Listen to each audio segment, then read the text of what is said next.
Не може да тръгнеш и да кажеш, давай ще го гориме, давайте да го горим или това просто е безразсъдно. Абсолютно си има права. Хора, има права в този живот. Не може така да се прави, просто никой, нито българин, никой не може да прави такива неща. Въздържаш се, стискаш зъби и отиваш и го, как се казва? Аз ако мога да помня.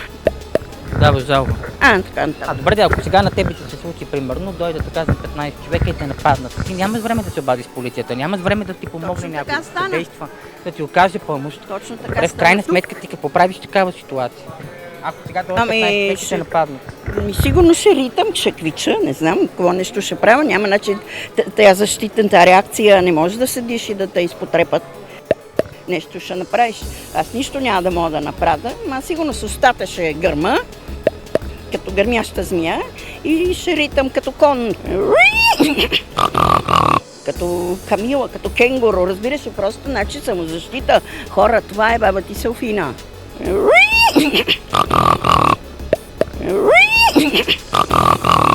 Ще направим много голямо шоу.